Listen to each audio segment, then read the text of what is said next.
Hi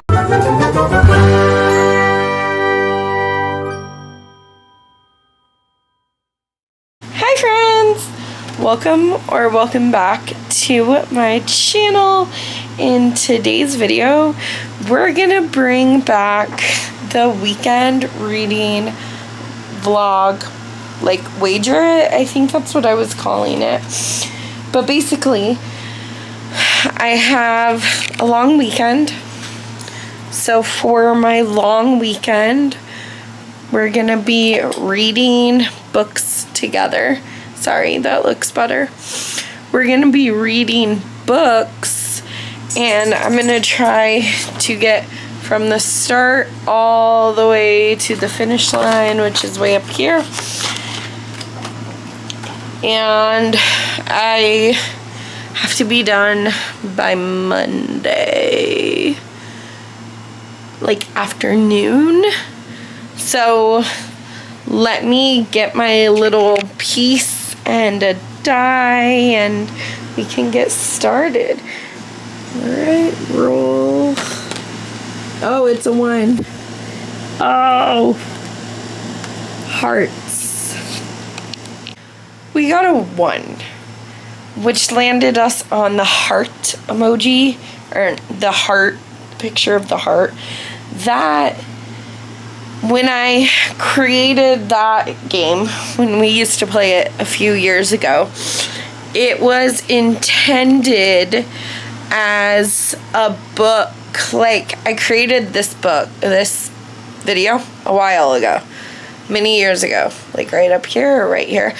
But basically it's just a list of things that I think I'm guaranteed to love the book if the book has those things in it.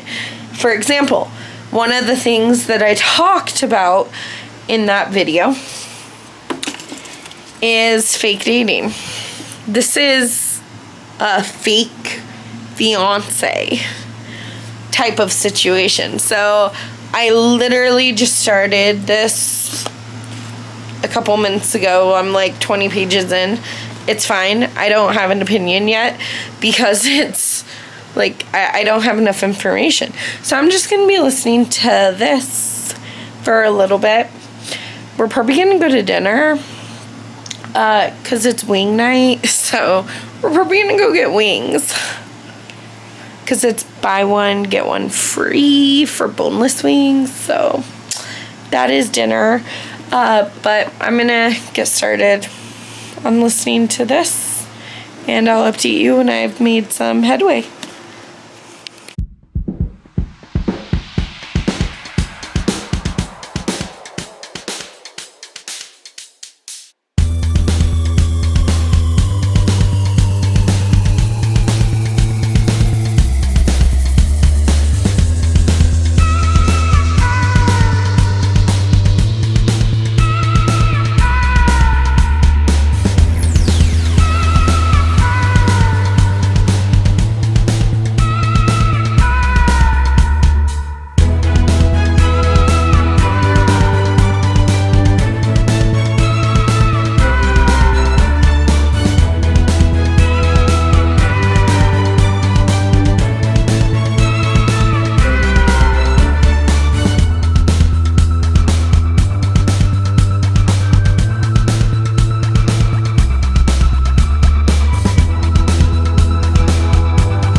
Hey friends, I went book shopping, so I'm gonna show you the books that I got, and then a little bit later we'll talk about the fiance dilemma, but we don't want to ruin this stage. So I got 10 books because my bookstore, my local bookstore, does this thing over the summer where if you buy 9 books, you get the 10th free. I think they also donate a book. So this program was ending in 2 days, I think. So I decided to get 10 more books real quick. Bought 9, got the 10th free, plus I have a discount program through them. Anyway, let's do it. I have a lot of different genres. So let's start with The Comeback by Lily Chu. This says, who is Aronde Hu? Laser-focused lawyer climbing the corporate ladder, perfect daughter living her father's dream, shocking love interest of South Korea's hottest star. Oh, she likes routine. If she's going to make partner in Toronto's most prestigious law firm, she needs to stay focused. But when she comes home after yet another soul-sucking day to find an unfamiliar, gorgeous man camped out in her living room, focus is the last thing on her mind, especially when her roommate explains this is her cousin. Cho Shin-hoo freshly arrived from Seoul to mend a broken heart. He just needs a few weeks to rest and heal. Ari will barely even know he's there. That sounds great. Then I have so this one's like a contemporary romance. Then I have a horror novel. I don't really know anything about it. I just know that it's Darcy Coates, and I've been really getting into her books. So this is The Haunting of Gypsy House. Some spirits linger. Elle is thrilled to spend a month minding the beautiful Gypsy property. Over an hour's drive from the nearest town, the aging mansion is ideal for someone seeking solitude. But as she explores her new home, Elle makes a startling discovery. There's a graveyard nestled deep in the woods containing a generation of the house's residents, all who died the same year. Then things start to go very, very wrong. Okay, this next one may or may not surprise you. So I'm not one of those girlies that is like, I have to read every single Stephen King novel. In fact, I have a very love-hate relationship with Stephen King and his writing. I either absolutely love it or I just don't enjoy myself with his books. I guess that's not entirely true. Some are just like average, like fine. But I'm not a huge, like, I have to read every single book that he writes in publication order, although that would be a really cool reading challenge. I just don't think that I'm interested in every single book that he's written. So I did find one that I'm super intrigued by. I still have to read The Shining and Salem's Lot. Those are on my TBR for September. Spoiler alert. Or for spooky season, sorry. September, October, or November. Anyways, I got Misery by Stephen King. This one just sounds really good. I've heard amazing things about it, but you follow this author who has been writing in this book series, and one of his diehard fans doesn't like the way that the last book ended, so she wants him to rewrite the ending, so she kidnaps him in this little secluded cabin and tortures him until he does what she wants. It sounds pretty good, actually. Okay. Then we have another romance, and this one's like thick, so I think it's going to be a slow burn, which I love me a good slow burn. I don't know about you, but I love a good slow burn. Like, how many pages is this? This one is, okay, 440 pages. I mean, it's a nice floppy romance. Paperback, floppy paperback. The girl with stars in her eyes. I do not know how to say this author's name. I'm so sorry. Growing up in dive bars all along the East Coast, Tony's guitar was her only companion until she met Sebastian. Seb was a little older, a lot wiser, and before long he was Tony's way out, promising they'd escape their stifling small town together. Then Seb turned 18 and split without looking back. So I think it's like a second chance romance because I think he comes back. I also think that there's something about the music scene, which I'm kind of afraid of because I'm not sure if I like that in a book, but I don't know. It just, I know I don't like second chance romance, so that's scary too. But I'm intrigued. I feel like I saw this on somewhere on the internet, so there's that. Then there's another horror novel.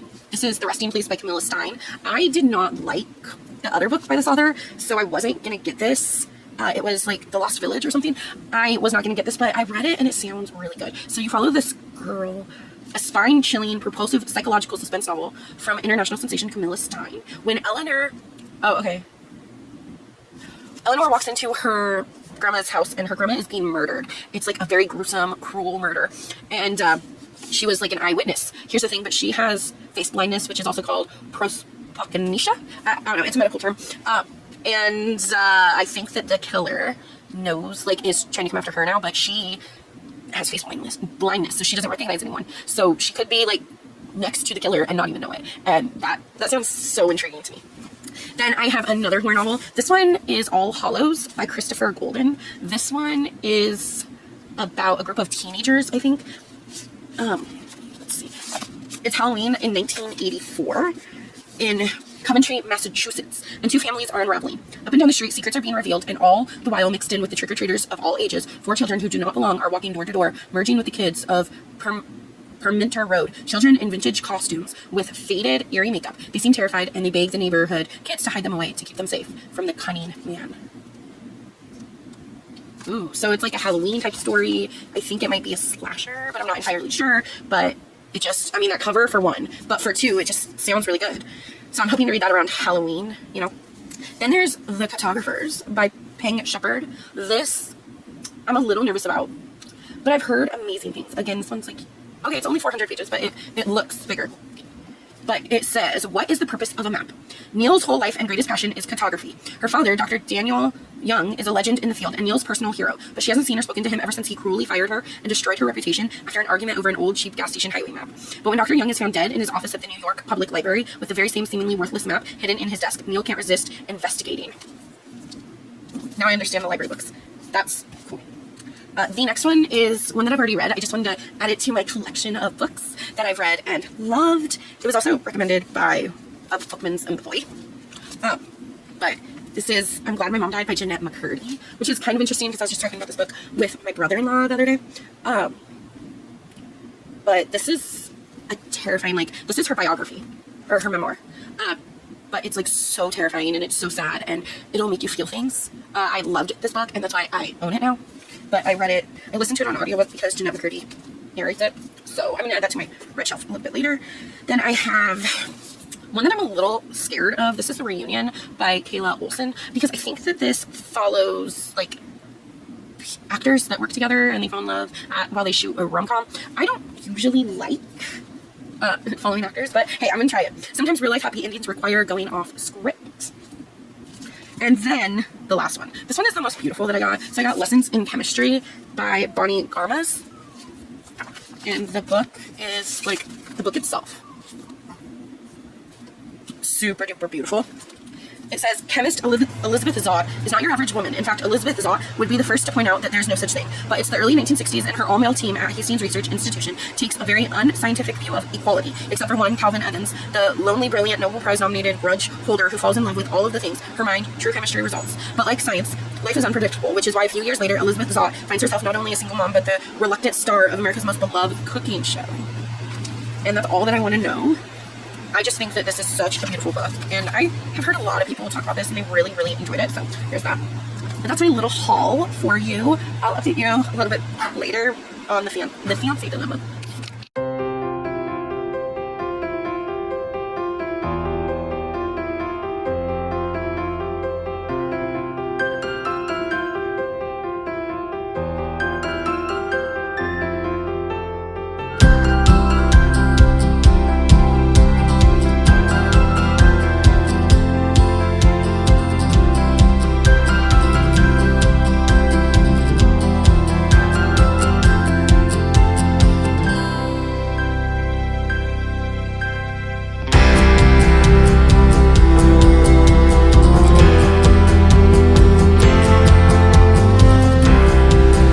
I have been trying to avoid talking to you because I am 150 pages into The Fiancé Dilemma by Elena Armas.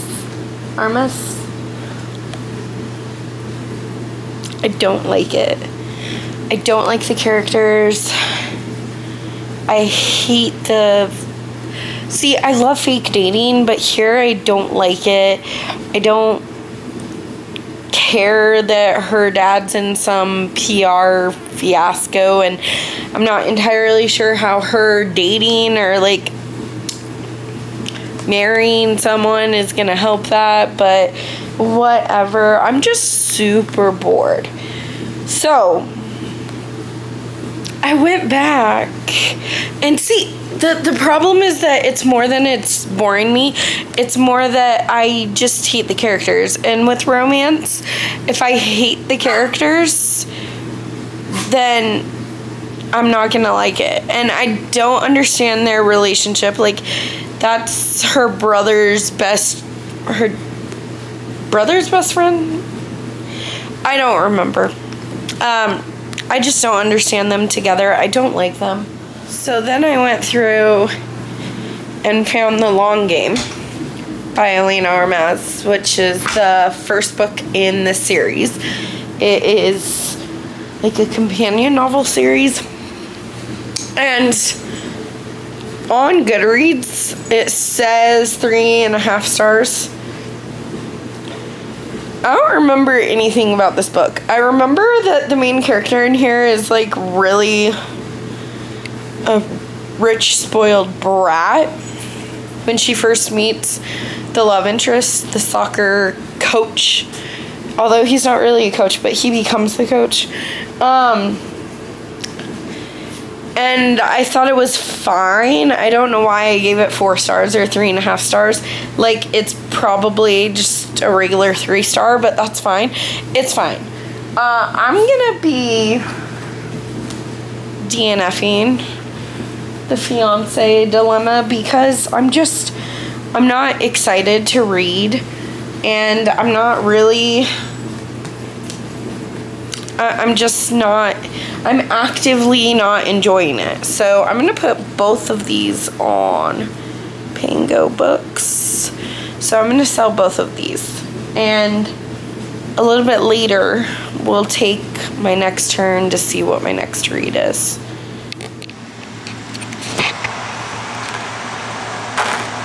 A 3. 2, 3. Oh no. We landed on Pet Pick, and I have gone back and forth about what I'm going to use for Pet Pick, but I figured I should use one that's on my TBR and one that maybe is not. And you would think that I would want the one that's on my TBR or that I'm currently reading, but you would be wrong. I am 35 pages into Mary by Nat Cassidy, and I'm absolutely loving this book.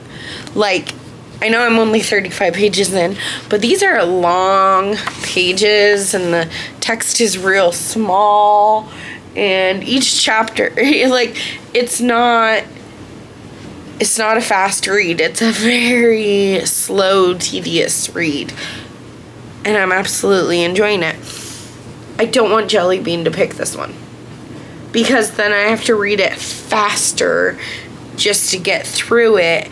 And this one I've been reading for 5 days, and I'm only 35 pages in, but I'm enjoying the ride, so I really don't want him to pick that one.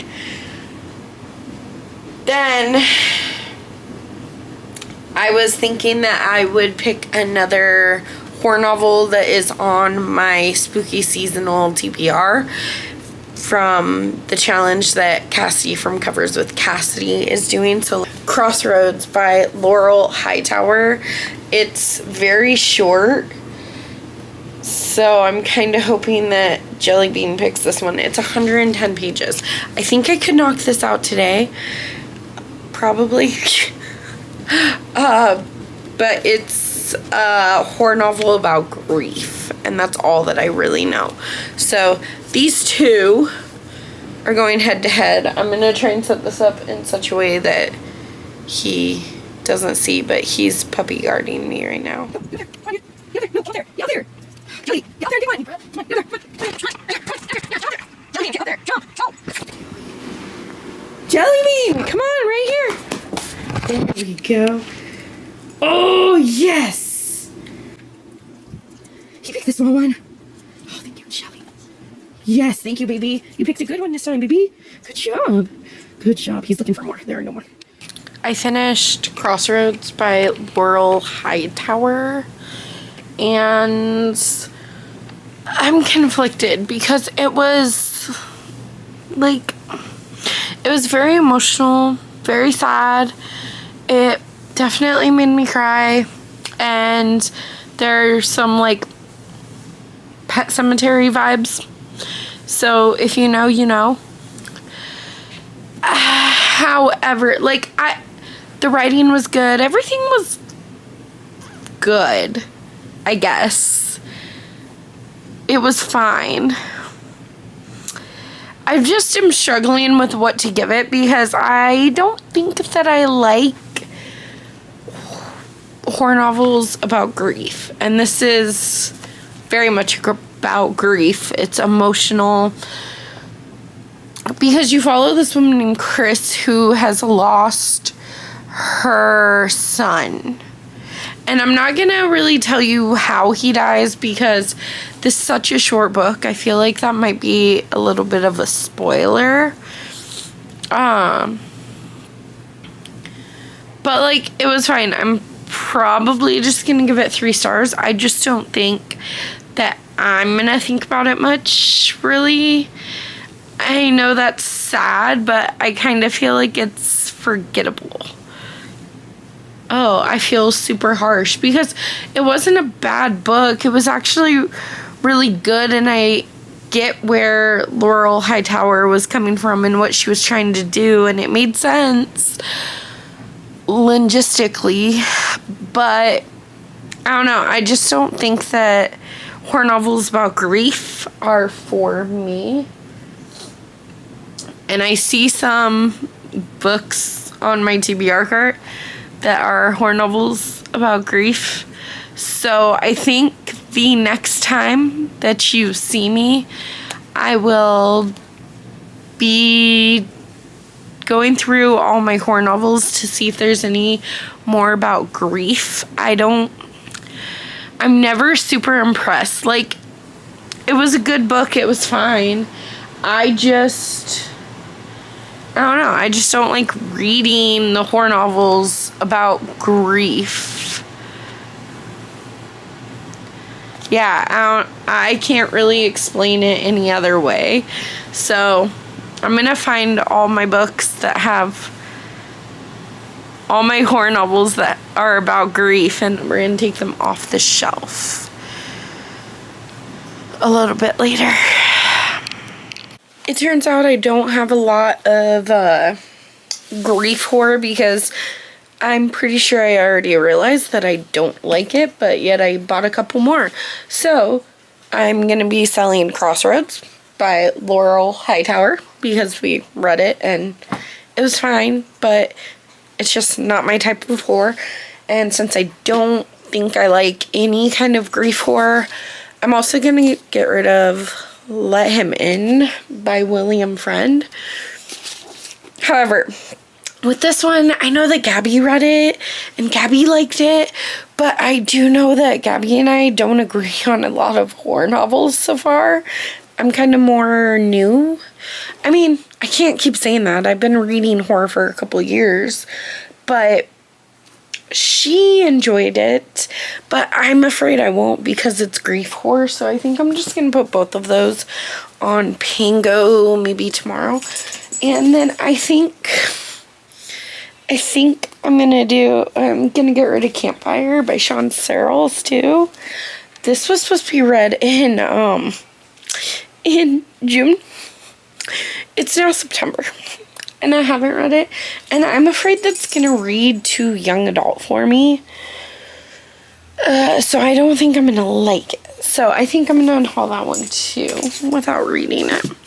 Now let's go take my next turn to see what my next book is going to be. Alright, let's see. A 2, 1, 2. We're not really moving through the board very fast, but we landed on the film strip, which is a book that has been turned into a movie or a TV show. It's just a book that's been adapted. I'm going to be reading Coraline by Neil Gaiman. I have read the chapter book of Coraline, and I really enjoyed it. This is the graphic novel edition. There's also a movie version. I would love to see the movie at some point. I think it would be creepy. So I might actually be able to knock this out tonight too. We'll see. At least start it, if nothing else.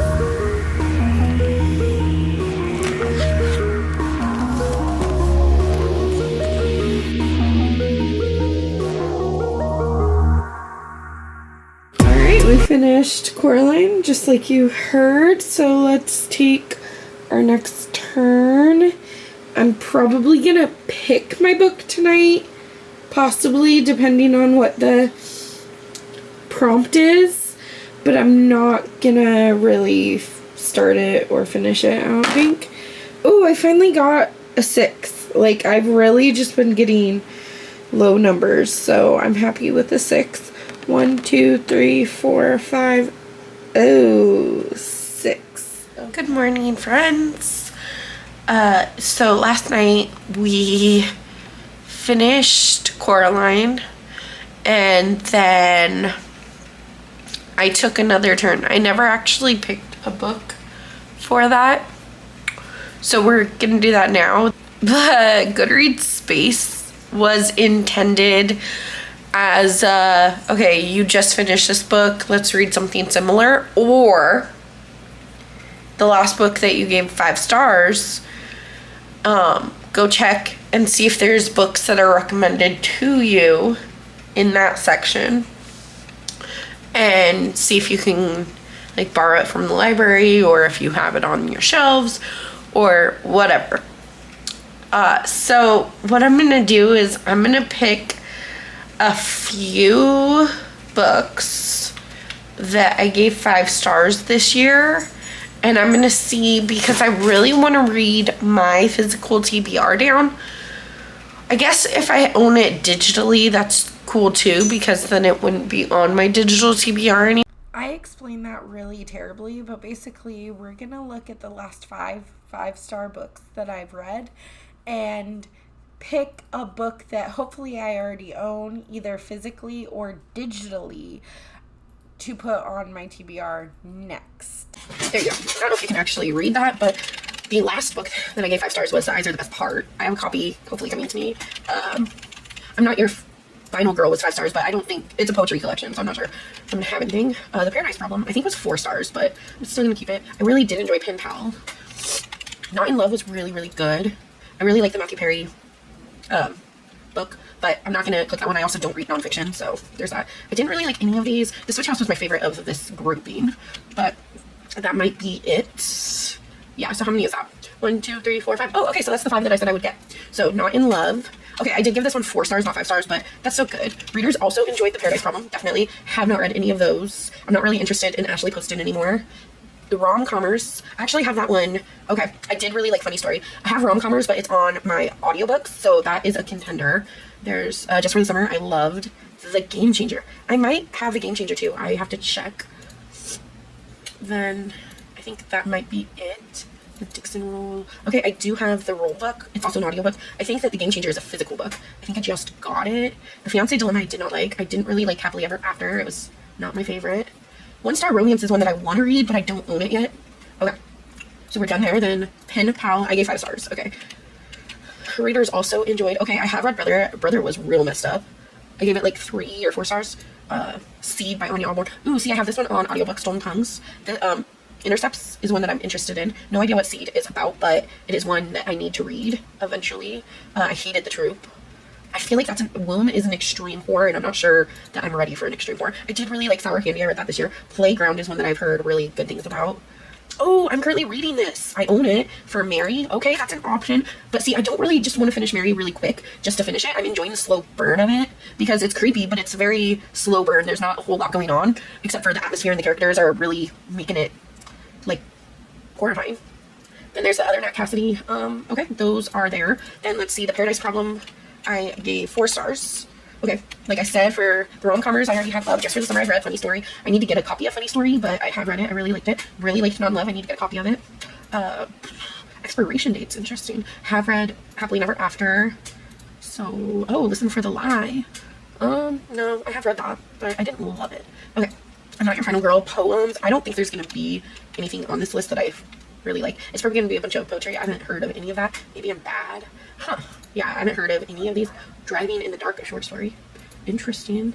The Words I Want You to Keep. Okay. Girl Isolated. Yeah, I've never heard of any of those, so. And Eyes Are the Best Part. I'm pretty sure this was 5 stars. Okay. Instance Around the House, which I have read. I Was a Teenage Slasher. I do have Horror Movie by Paul Tremblay on Kindle, actually on NetGalley. I never read it. Whoops, my bad. We Used to Live Here is a new one. Okay. Have not read any of these. I don't own any of these either. Middle of the Night, I could finish. I started last month. The House That Whore Built. I have that one on audiobook. Okay, so I have some options. Okay, I've got a few options. I think I'm going to pick Middle of the Night by Riley Sager.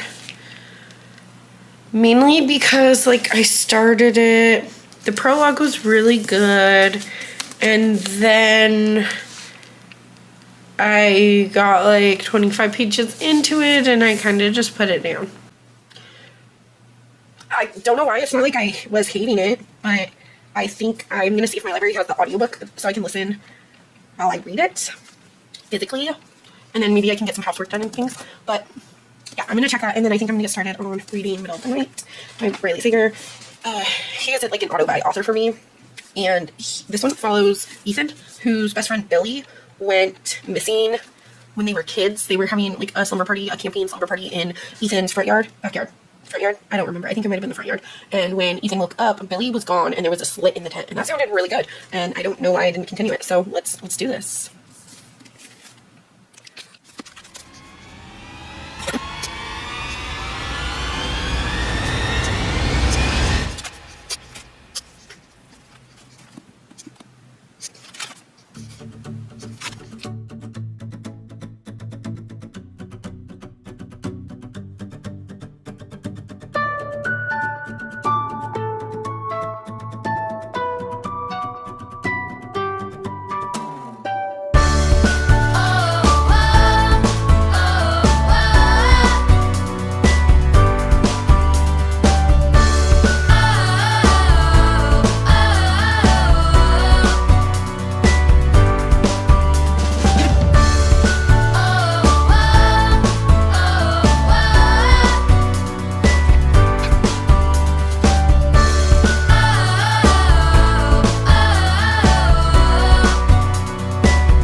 That one was How about a kiss?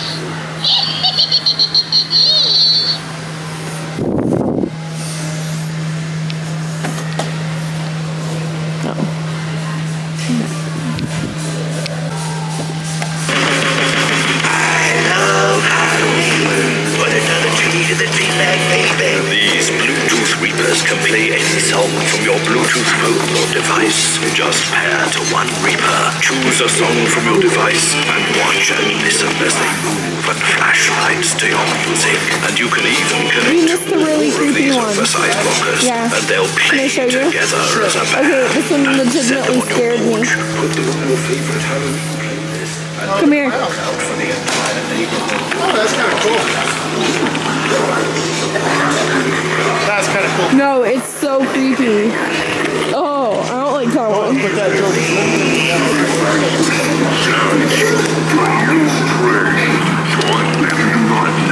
Nothing. Cool.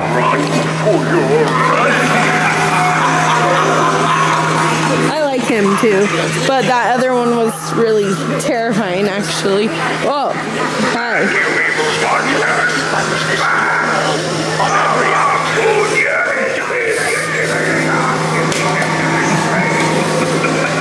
Strange things come out on Halloween, like me.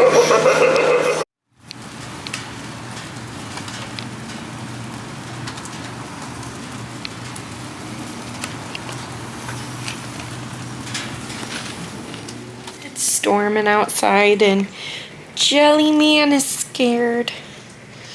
So he's hiding. I got him the blanket.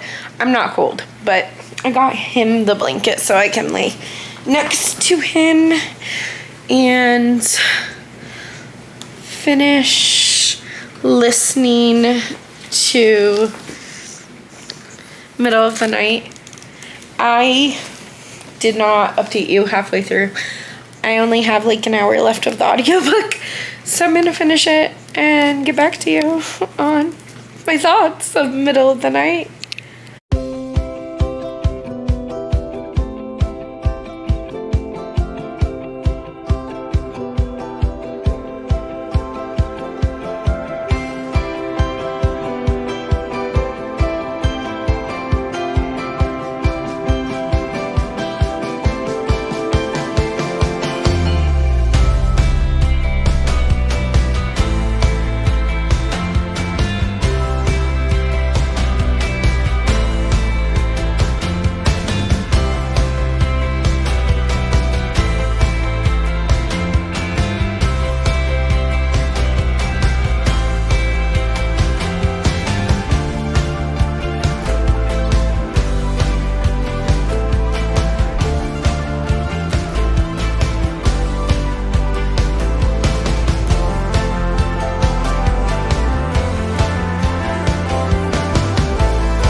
Wait till I finish this book to update you, but like the twists are twisting in here. Like there were a couple of smaller details that happened that I definitely think would count as spoilers and would definitely be not what I was expecting, so I would consider them twists.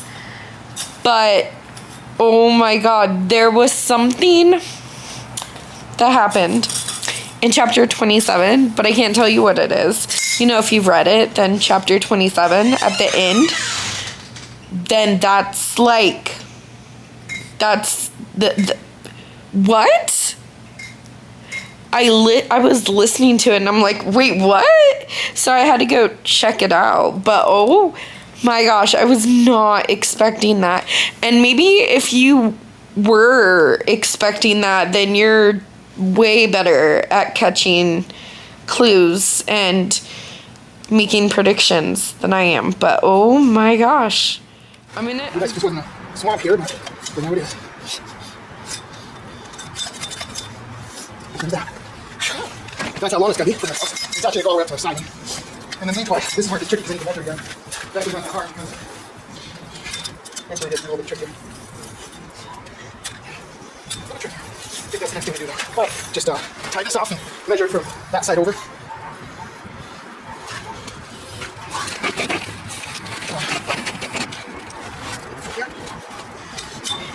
Probably here. Then I have to try to drain that too, away from the house. Hang on, from me. I have a right over here, steam that too. Straight over to here. Just because the top of the phone. That's it. That's everything down. Should be behind you on the grill. Okay. Just a little bit these. Perfect. So good.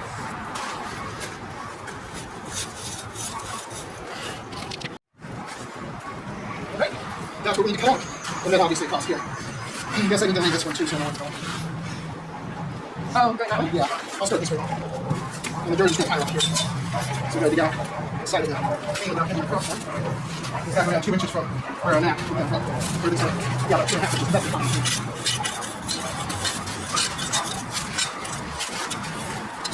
After that's done,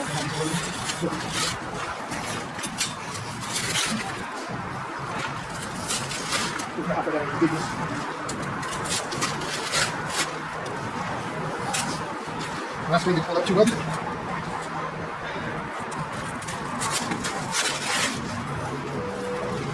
This is really going to be the hardest part of this because everything you see inside there, inside the lunch, not the triangle, but all the way around. And that over there where that hole is, that's going to be raised. So actually, I'll pull this out. You can throw some dirt into here. That needs to be raised a little bit. Maybe top of that level. And then when we get to where we have a lot of the green, we'll just pull it out of the dirt to our side. And as deep as you have this one, that's all the deeper you want to go. Oh, okay. So no more on that one? No deeper, but wider for sure. Definitely wider. Get some spring on here. Still trying to calculate the class for now. So save it for tomorrow.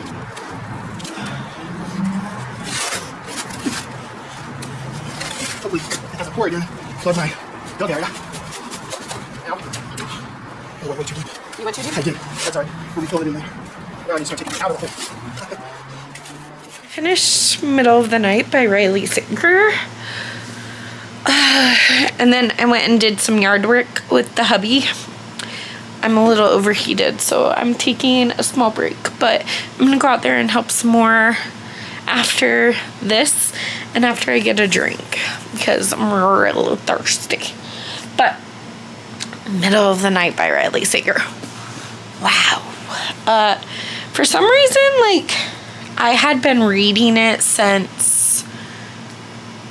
for like 3 weeks, and I had gone to page like 25. It wasn't going well. And it wasn't that I was disliking it. I was just not like in it yet. And so today I got the audiobook and decided to try that out. And it turns out the audiobook was amazing. This book was really, really intriguing. So I would say that this is more of a mystery than a thriller, in my humble opinion. But it was good. What? Okay, so I think I'm somewhere between a 3.5 and a 4-star on my rating. So I did feel like it was a little drug out at parts.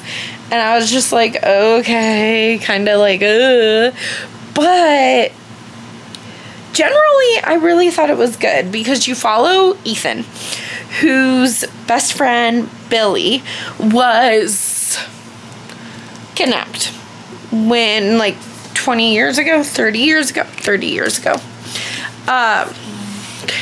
When they were just kids, they were camping in Ethan's backyard. And now Ethan lives in his childhood home where this took place, and he's being haunted by Billy. Or, like, he thinks he's being haunted by Billy. But the thing is that he's still a missing person. They never found him, dead or alive. And, like, it was a wild ride to figure out what happened. And then, like, the truth. Whew. And, I loved following from Ethan's perspective. I really liked the flashbacks to the 90s, like, to the time when Billy went missing. And even though I never, like, knew Billy, I didn't know him as a kid, I feel like he was my best friend, which is really hard to do in this type of book, but it came out so good. like I said, the only thing that was really wrong with it was that parts of it seemed very drugged out. Very drug out.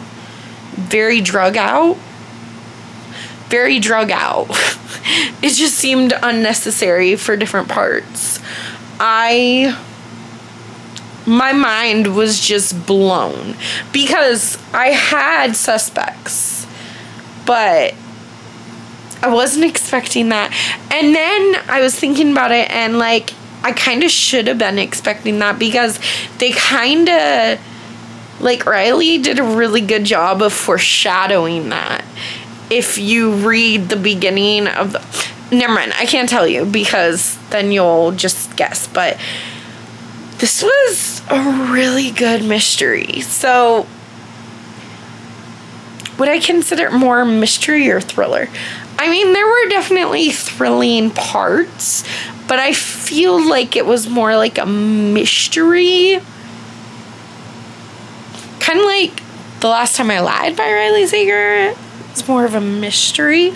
There's nothing wrong with that. I just generally think that I like thrillers and not mysteries. This one was a perfectly good time, and I had a lot of fun with it. I do not think that this book deserves the scrutiny from the booktube community, from the internet, because everyone's reading it like 1 or 2 stars, and I genuinely had a good time with it. It was like, I listened to it in 1 day, so I should probably give it a 4-star. I really loved Ethan, and I loved Billy, and I loved their friendship, and it really spoke about how, like, friendship at a young age, and how you don't have to be perfect to be besties or to be friends, and just the way Riley Sager talked about friendship, and like, it was good. I don't know why it took me so long to get into it, but the audiobook sure did help. And I was very, I hadn't heard anything about it. I knew that you followed from a male perspective, and usually Riley writes, his main characters are usually females. And here's our next turn. We're right here. A 3. 1, 2, 3. Ew, no. Kindle. Hey, friends! So I found these Cocoa Mel's at the store, and they're 100% dairy free. It's sea salt in 60% dark chocolate with a chewy caramel in the middle. So we are going to try these. Are you ready? I am ready. We have hubby here today. Yes, we do. I'm so tall I don't even fit in the thing. Here we go. There's nothing in that cup, is there? No. Ooh, they smell good. You want to smell? Yeah, those smell chocolatey. So I'm making us wontons, and we're gonna chill out and watch Knock at the Door, which is just the cabin at the end of the world. Knock at the cabin. Knock at the Cabin. It's just the cabin at the end of the world, but the movie form. I haven't seen it yet, so. Get down. Go. Get down. Jelly beans. Cheers. Ooh.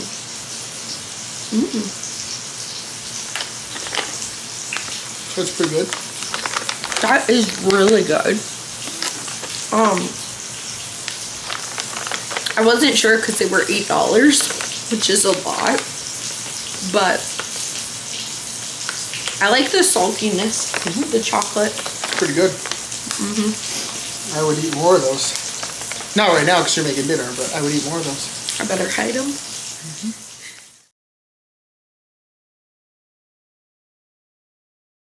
Good morning. Enjoying some coffee.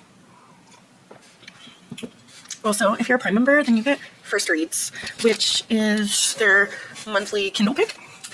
So I think there are 9 choices this month, but I've already eliminated the middle grade, just because I don't read middle grade. I would like to get more physical children's books and middle grade books for my physical library for Foster's, but I just don't read them, so it does me no good for Kindle books.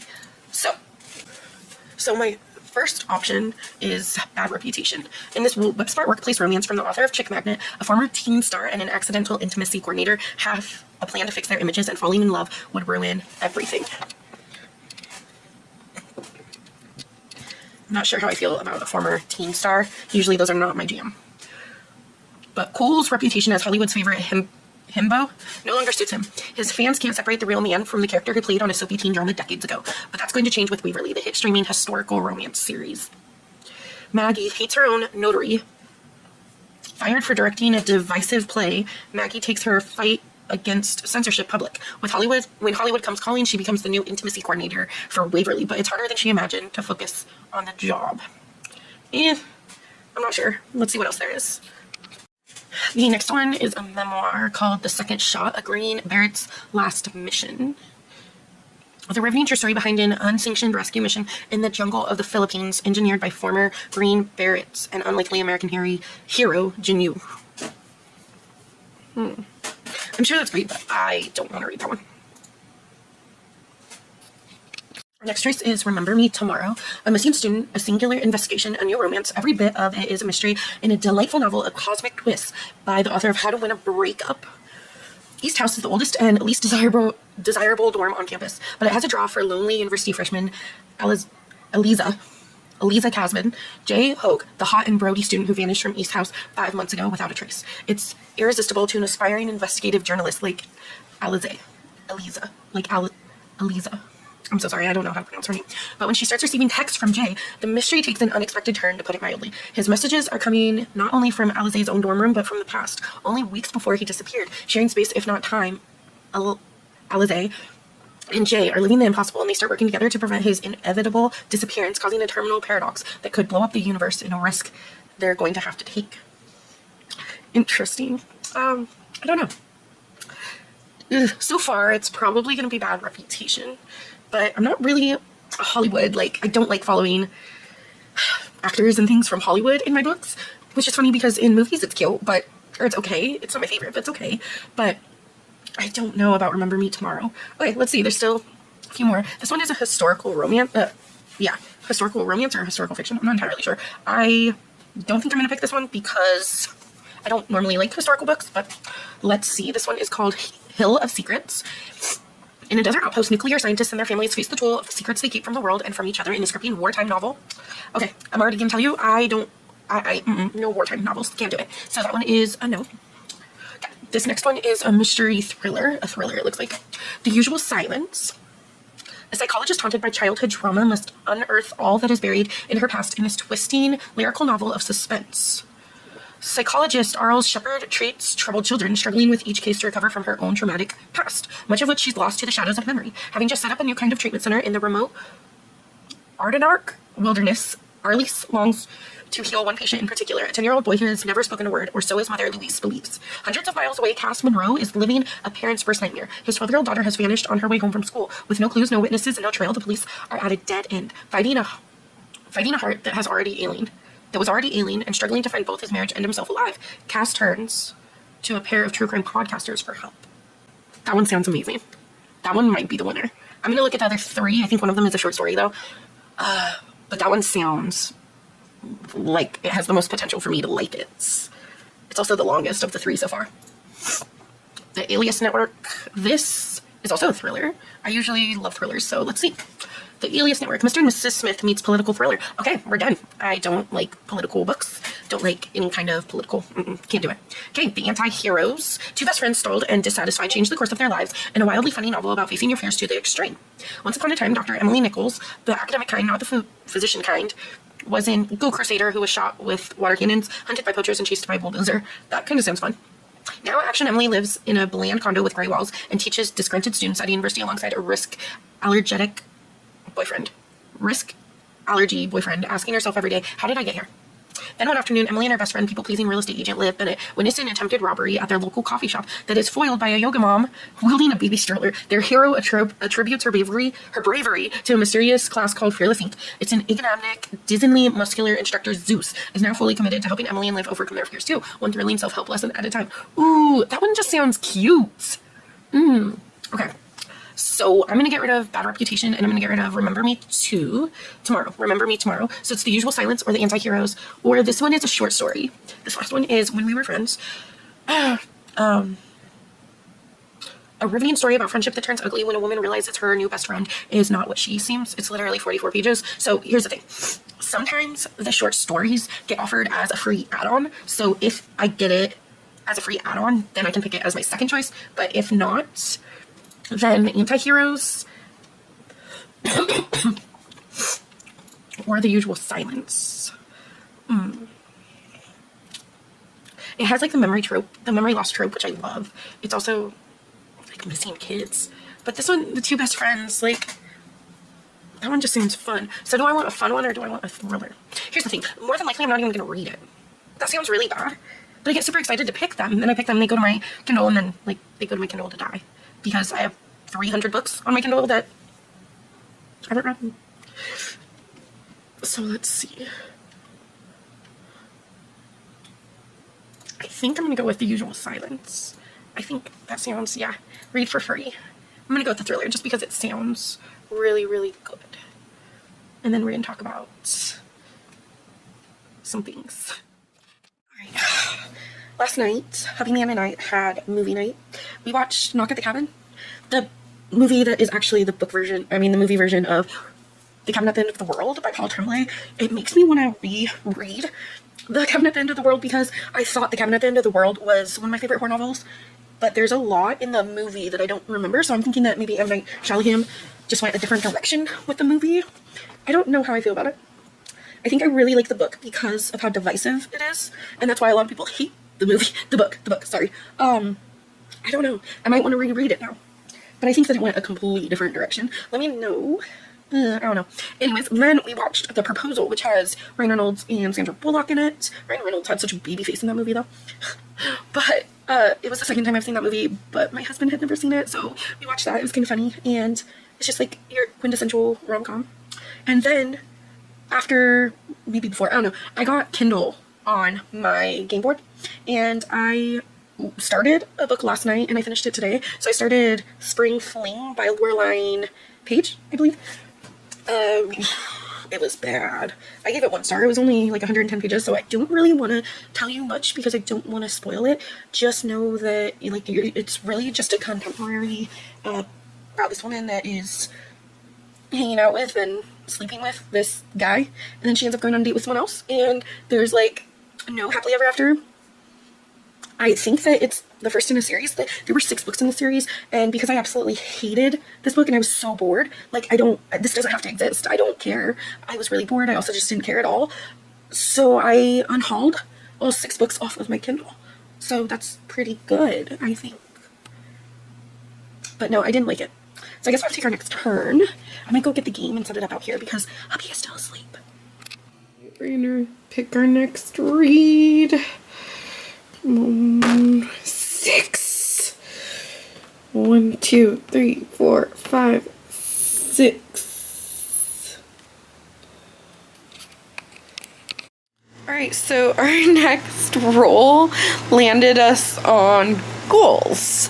So really it could be any book that relates to any of the goals that I set at the beginning of the year.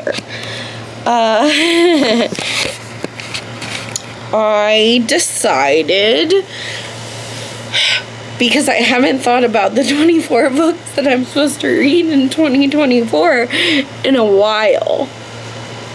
So I went and briefly looked. I feel like I should do a video where I watch that in its entirety and react and see if I've read any of the books that were on that list. But I know that one of my goals was to read literary fiction. I think my goal was to read like 75% of my literary fiction that's on my shelf. That was a joke. Do you believe me? Okay, it was not a joke. At the time, I really thought I would be able to read all of them because in 2023, I read a lot of literary fiction.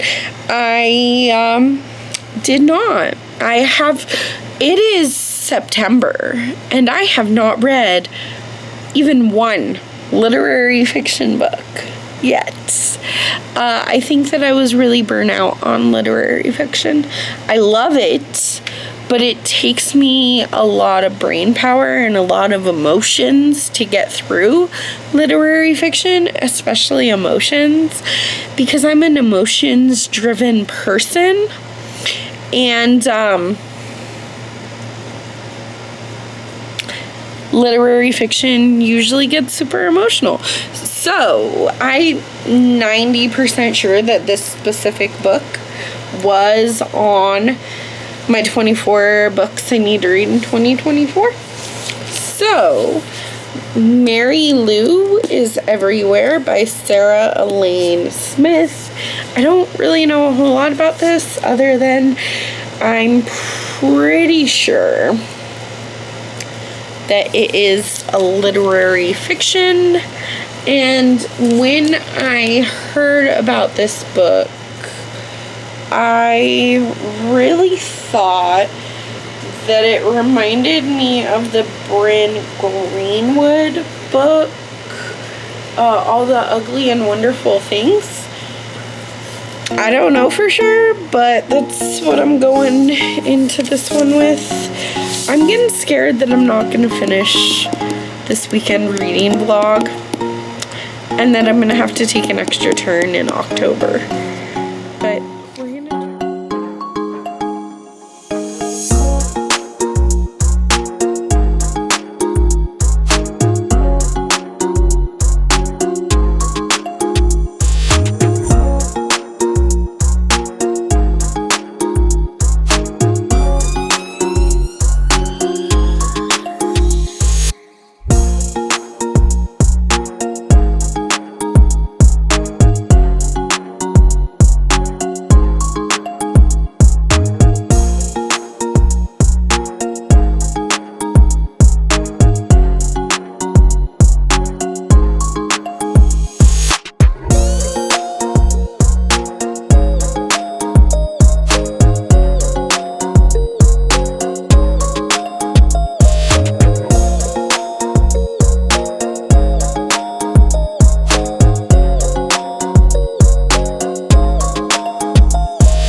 starting to think that it's me.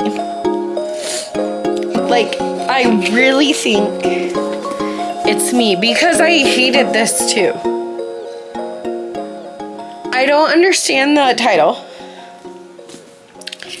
So, I don't understand Mary Lou because no one is named Mary Lou. But I don't know.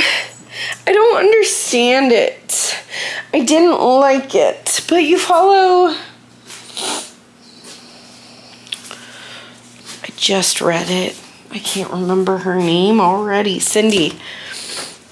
You follow Cindy, whose mom has basically abandoned her and her two brothers.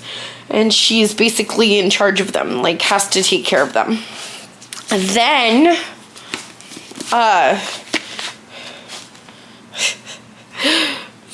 then this girl goes missing. Avery? No, her name's not Avery. I'm getting this mixed up with...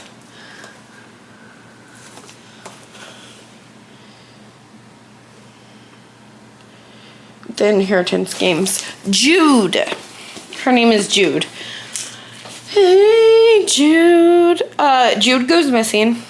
So, of course, because Cindy needs, like, a family and food and things, she basically takes Jude's place, kinda, but not really, but kinda. This was so boring, and I didn't like the characters, and I didn't like anything about it. I'm really starting to think that it's me.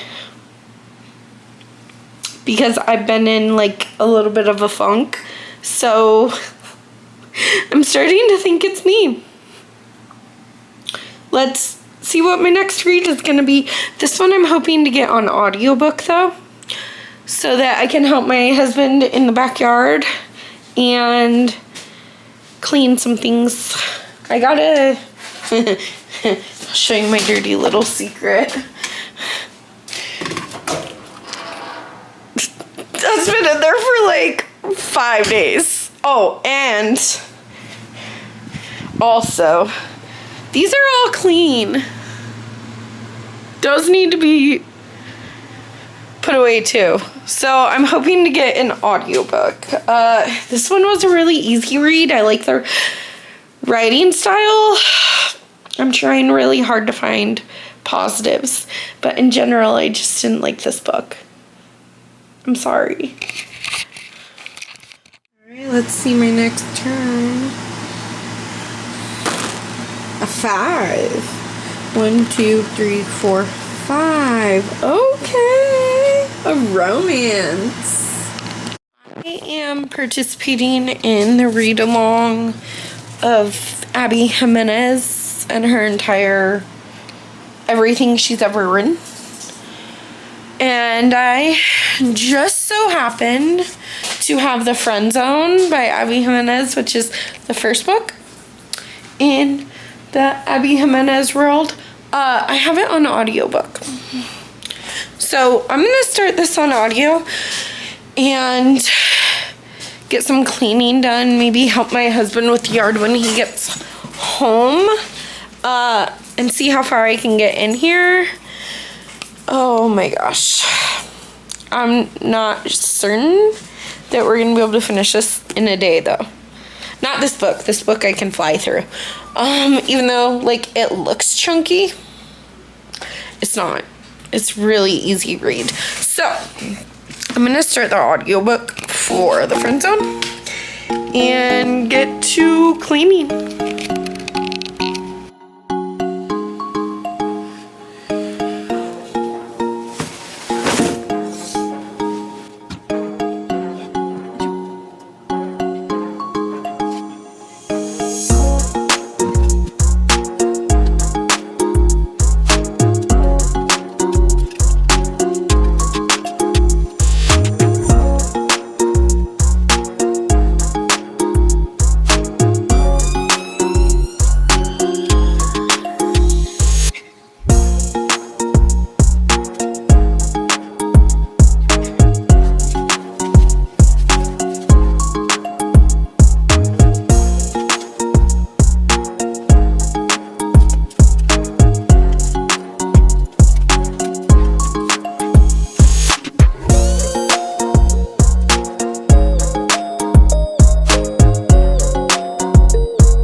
I am 14 chapters into The Friend Zone, which is 107 pages.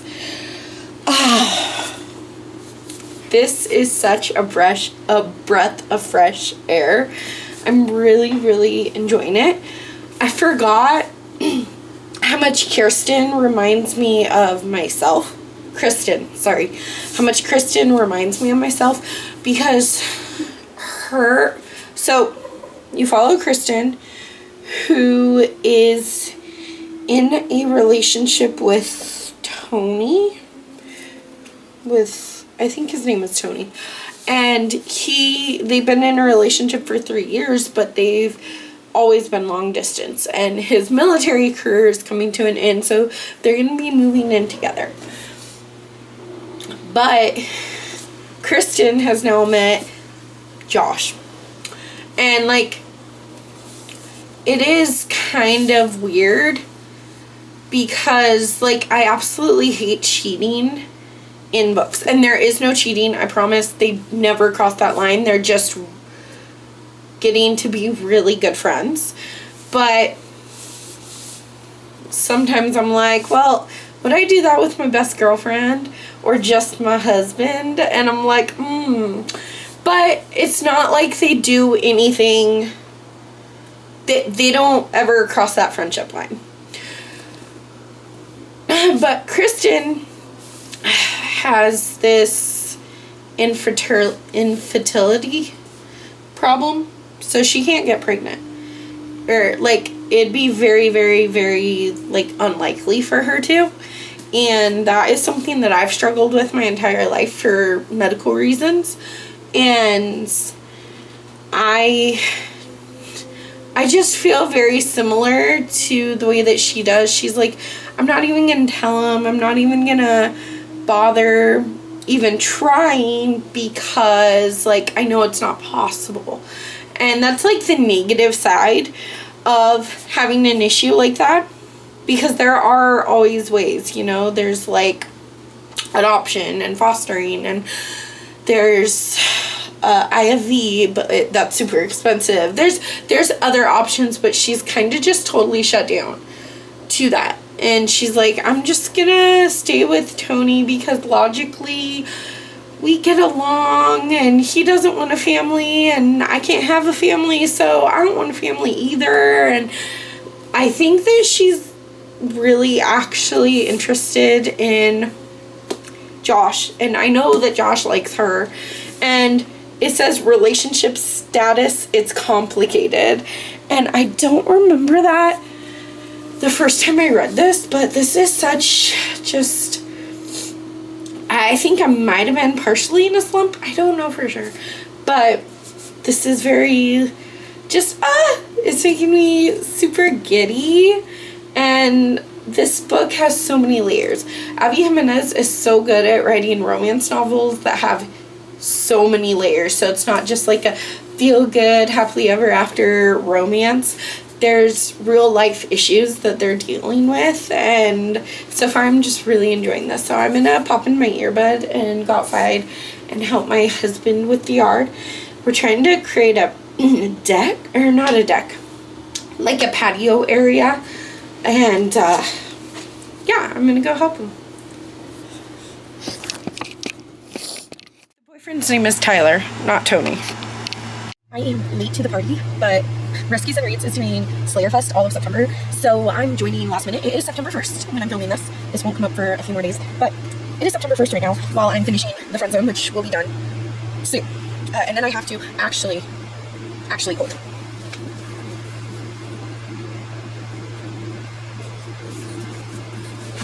So, for Slayer Fest, we had the whole month of August to read our two, pre-prompts to the prompts. So you had to read 2 books to get into the class that you wanted. Okay, so you had to read 1 book to become a witch, a vampire, a slayer, or there are 2 other options. I'm going to be a vampire, so I had to read a thriller. So to become a vampire, I read Middle of the Night by Riley Sager. You guys saw me read it. And then I'm going to use the shortest, I don't remember what weapon it is, but I have to read the shortest book on my TBR in order to get this weapon. So I read Archie Volume 4 because I read this earlier in August, so it counts. Now, we're to Slayer Fest, which the first prompt dropped last night, and it was to read a new or debut author. So a new to you author or a debut author. This is a new to me author, and I read Mary Lou is Everywhere by Sarah Elaine Smith. I did not like it, and I will not be reading from this author again, probably, but I like the writing. That was the one good thing about this book, was the writing. So I don't know, maybe I'll read something else, but this was just not enjoyable at all for me, but it counts for the first prompt. So now we're all caught up on Slayer Fest, so maybe there will be a reading vlog for Slayer Fest sometime in September. We'll see. But I wanted to update you really quick. I'm gonna go finish the friend zone.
do not know how. I forgot a lot of what happened here. Like the most heartbreaking bits were the parts that I forgot. I remembered that I loved Kristen from the beginning because she struggles with infertility. She can't have a baby. Okay, she struggles with that. And she like wants a baby, but she can't naturally have a baby. And some of the conversations that were had in here about like a woman, if she's not a mom, then she's like not worthy, was really interesting.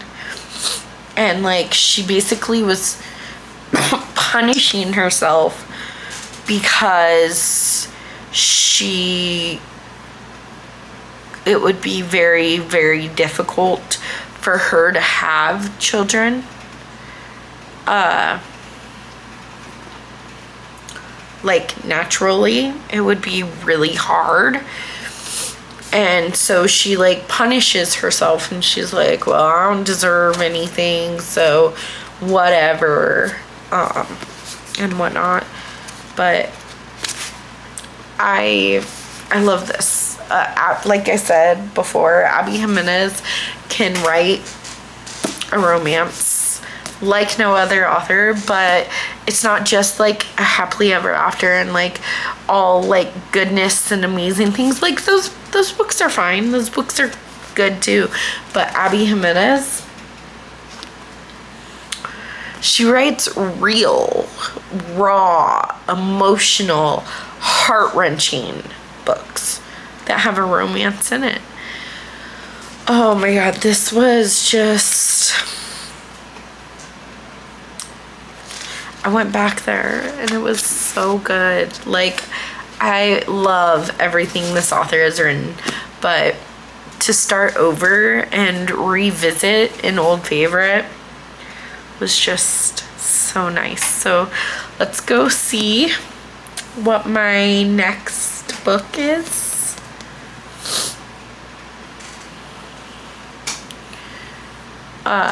Yeah, let's go see what the next book is. Do you guys think I can do that? I don't know. I feel like I'm gonna lose this round, but I do feel like so happy that maybe I got my reading group back with this, or maybe like I don't know. But oh my gosh, this one just... Abby Jimenez has my heart. Alright, let's see what my next roll is. We're right here. Romance. Sorry if you can hear that. We're doing some work on the house. 6. 1, 2, 3, 4, 5, 6. Okay, interesting. This one was hard because I don't really have a pile of shame anymore. I used to have like a shelf of books that I started but didn't finish. But they weren't like DNF'd. I just put them down and hadn't thought about them in a while. But I don't really do that anymore. However, I borrowed The Honeymoon Crashers. You can't see it. I borrowed The Honeymoon Crashers by Christina Lauren last year. I made it 75% of the way in. So I only have less than 2 hours left. However, I am going to restart it because I don't really remember it. But technically that would be on my pile of shame because like 75% did not finish. Also don't remember it. So I'm going to listen to The Honeymoon Crashers by Christina Lauren. I wonder if it's like a sequel to The Honeymooners. If you know, let me know. It definitely is the sequel to The Unhoneymooners. Down below. I don't know. By the time this comes up, I might already have figured it out, hopefully. But we're gonna try that. And I'll update you when I'm like halfway. I finished The Honeymoon Crashers by Christina Lauren, and it was the next installment of The Honeymooners. I didn't even know we were gonna get it, but in The Unhoneymooners, you get Olive and Ethan's story, and it's super cute, and it's like this fake marriage situation that turns into real love.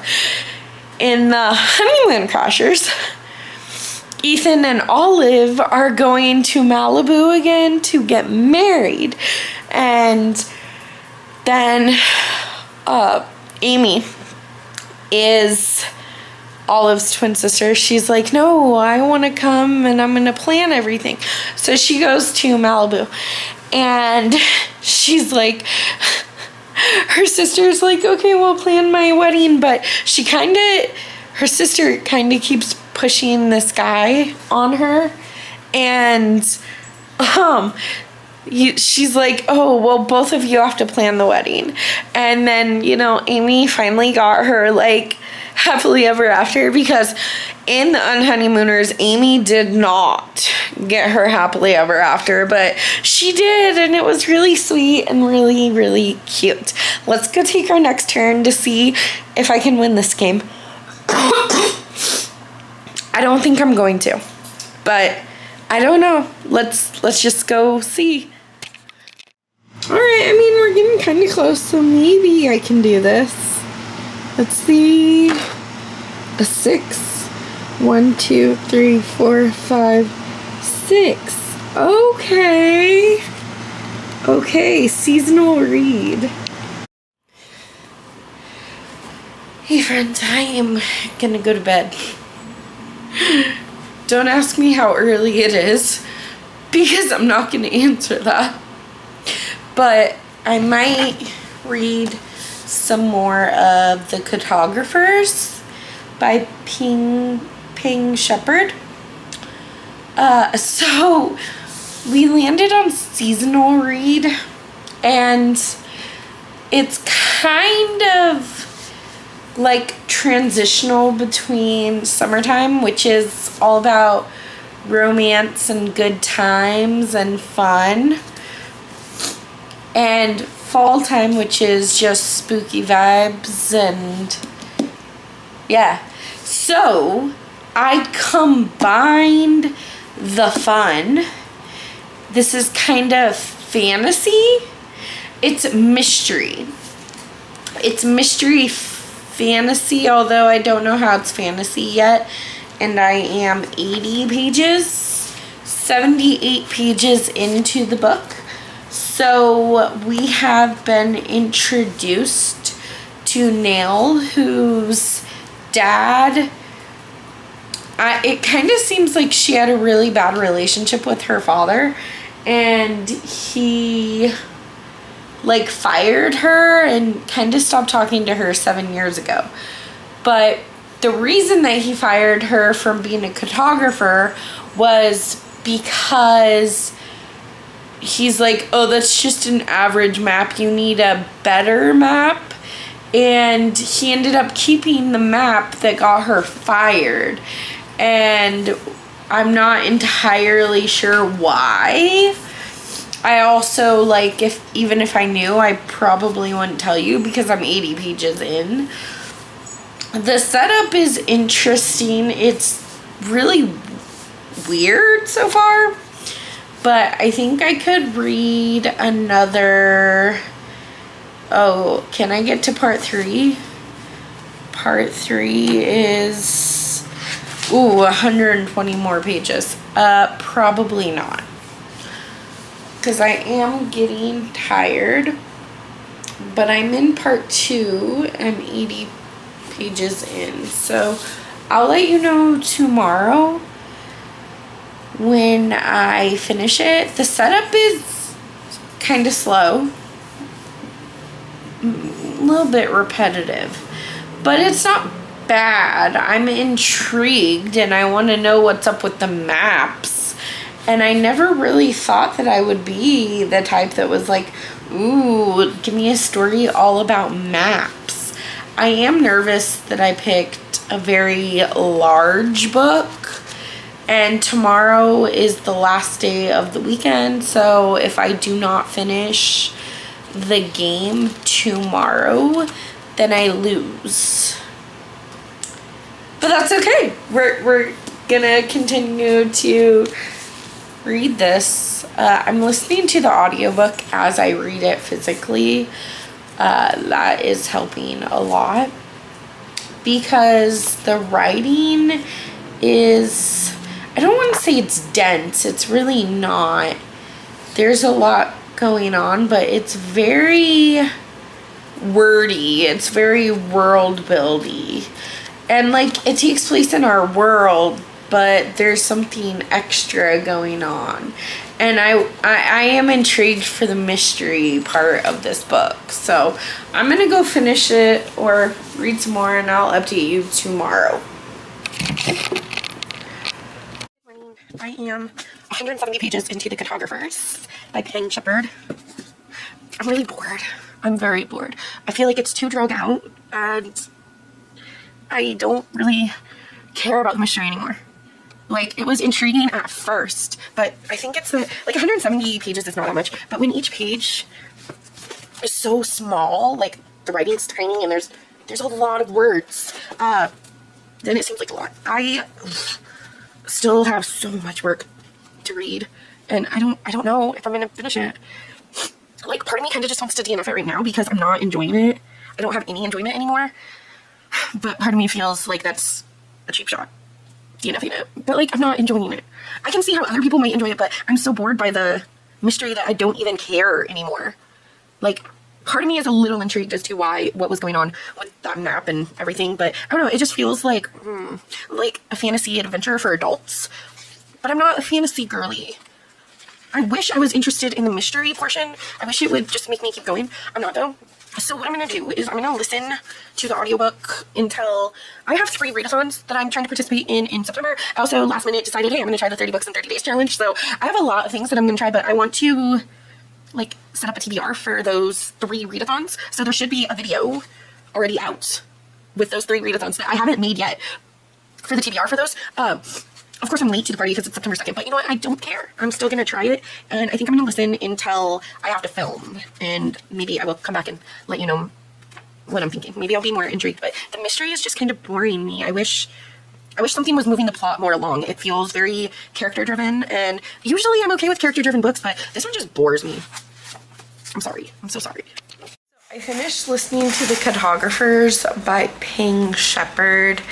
While I was starting to plan a video, I still have to finish planning it and film it, but I finished it. And while I was trying to figure out what to say about this book, I found a review on Goodreads from Jesse the Reader. I'll link his YouTube channel down below because he is a booktuber as well, but I'm sure you've already heard of him.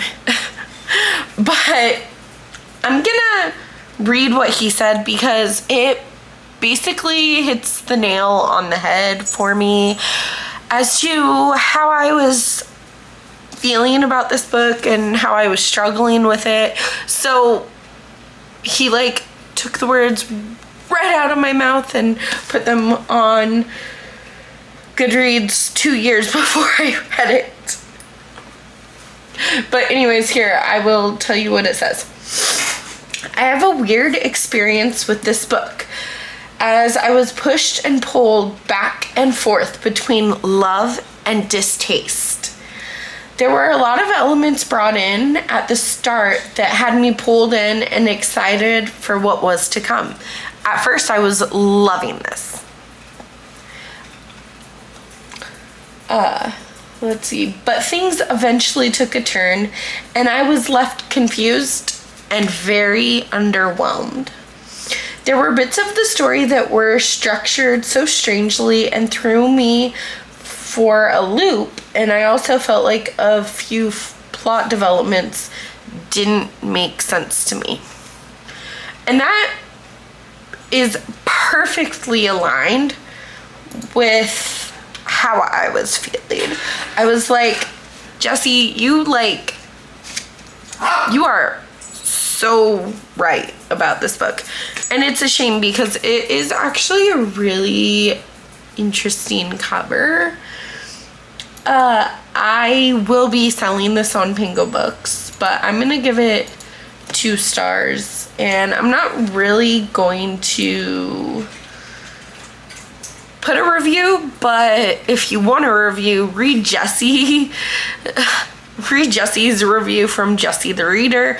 It's completely accurate. I'm gonna go take my next turn. I have to finish planning this video so that I can film it on my other camera in the room.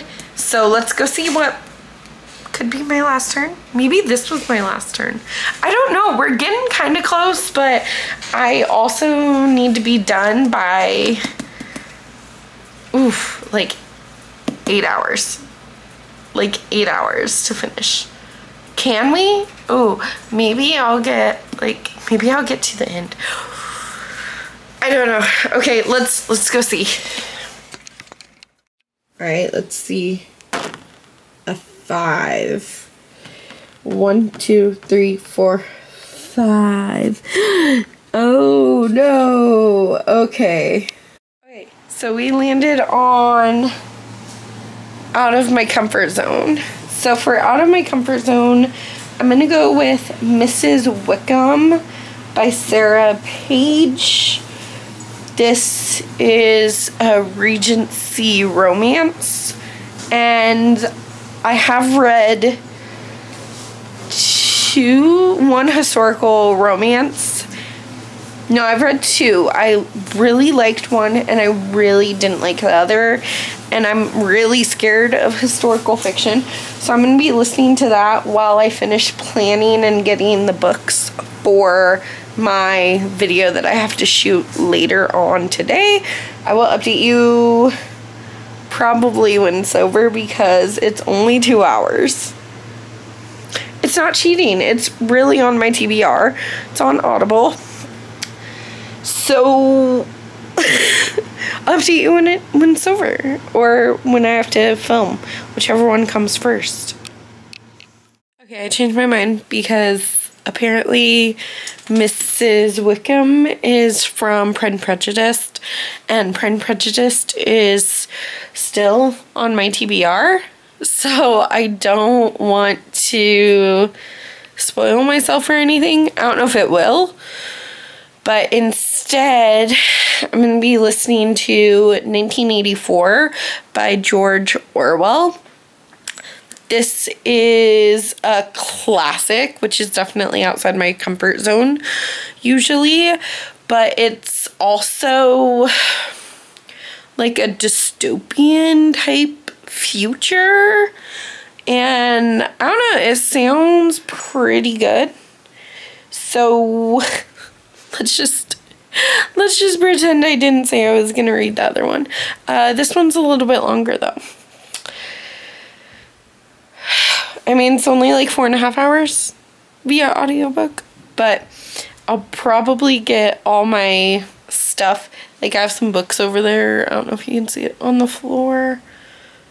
I don't think you can, because that's, well, there's books over there anyway. And I'm planning this video out, so I'll probably have to take a break and film this video. But 1984 by George Orwell, it also counts for Season-a-thon as a classic. So 2 birds, 1 stone. I still have 2 hours left of 1984, but I'm about to film. So there's, I don't know if you can see all the books over there, but I'm gonna be filming and then hopefully editing this today so it goes up tomorrow. Haha, Alita made another joke. in her video. Because today's Monday. And Mondays are usually the days that videos come out, but I did not have one come out today. And you know what? It didn't break my heart like it normally would. I was just busy, and then I didn't feel good and had appointments, and you know, whatever. Doesn't matter. But I'm going to be participating in 3 readathons in the month of September. So there's going to be this like gigantic TBR video. Is it realistic that I'm going to finish all of them? Probably not. Am I going to still try? Absolutely. Am I crazy? Probably.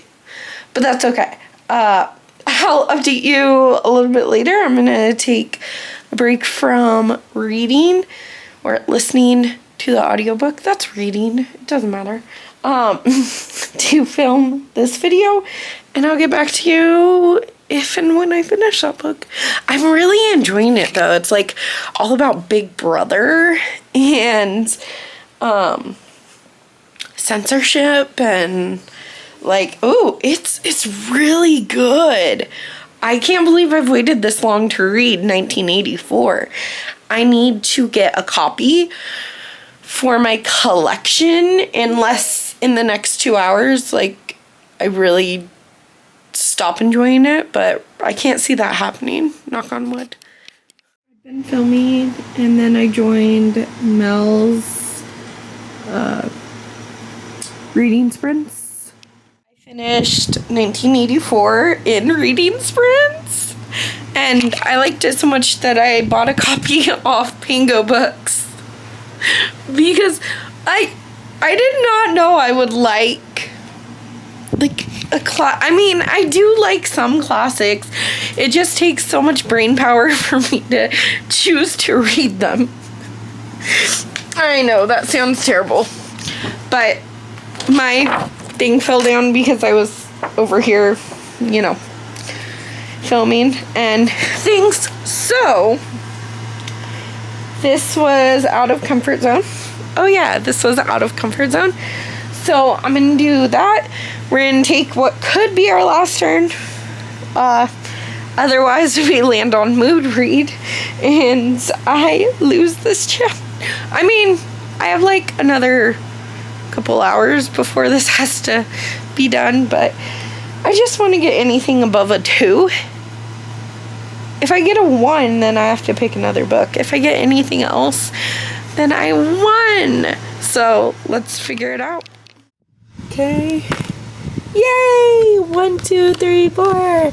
Done! I won this round. Did we really read 10 books in this reading vlog? Because I don't know. I mean, okay, we're gonna quickly go through the 10 books that I think I read during this readathon.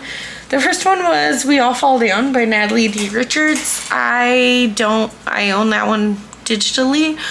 Not anymore because it was bad. I didn't like it. Did I DNF that one? I might have DNF'd that one. I don't remember how it ends. But to be fair, I wasn't really interested throughout the book, so there's that. I read Coraline by Neil Gaiman, and this was fine. I really, really like the chapter book edition better than the graphic novel edition, but now I have this scary book to put on my kids' bookshelf. Don't even have kids yet, but hey, I'm trying to foster kids, so maybe one of them will want to read a scary book where people have buttons for eyes. Then I read The Fiancé Dilemma by Elena Armas and decided that this author is not for me, so no more. I listened to The Honeymoon Crashers by Christina Lauren, and thought that that was really cute. I'm glad that Amy got her happily ever after, kinda. I'm glad that Dan wasn't the like love of her life, because she deserved way better. Then I read or reread The Friend Zone by Abby Jimenez, and like this has such a special place in my heart. I freaking love Kristen, and I like how it says relationship status. It's complicated. Then I read Spring Fling on my Kindle and didn't end up liking it, so I took that entire series off my Kindle because why waste my time? Then I read Mary Lou's Everywhere by Sarah Elaine Smith because this was part of my 24 books I need to read in 2024, and I'm running out of time to finish those. I did not like this one either. It was not what I thought it was gonna be. Then I also read Middle of the Night by Riley Sager. Now, Riley Sager, he's perfect. No, I'm just kidding. This was pretty good. It's not my favorite Riley Sager book, but it does mean that I've read every Riley Sager book now. And I'm happy to say I'm going to keep this in my collection of read books by Riley Sager. So you follow Billy, you follow Ethan, whose best friend Billy went missing. So they were sleeping in Ethan's backyard inside the tent, and when Ethan woke up, Billy was gone, and there's a cut in the tent, like someone just like grabbed him. And this is like 25 years later, whatever happened to Billy, and it was really intriguing. I think I ended up giving it 4 stars. It was a perfectly good book. Is it my new all-time favorite of Riley Sager's? No. But I definitely had fun. It was very atmospheric and very mysterious. I would consider this more of a mystery than a thriller, though. Just, if anyone cares. Then I read The Cartographers by Peng Shepherd, and I'm going to be unhauling this. This will be up on Pango Books. I kind of wish I could use it. Wait, I'm gonna use this because there's a compass. I'm gonna use this for Olerium. I was cheating on the compass space, but there's a compass right there. And there's maps because this is a map. Okay, I have to figure out if I use this for anything else in Olerium. I think that I did, so I might have to change that in my video that's coming up or already out. If it's already out, I'll link it. But then we listened to 1984 by George Orwell, and I am just as surprised as you are to say that, bless you, that I loved that book. Like, loved it. It was Big Brother's watching. It was very dystopian. It was scary. It was actually scary. But I loved it so much that I went and bought myself a copy off Pango Books. So that should be arriving within the next week or two, probably. So that's exciting. But if you stuck with me through this entire TBR, put a compass emoji on the bottom, because my realization that I do have a book that has a compass on it, and I did read that book in September, so it counts for Olerium, was just awesome.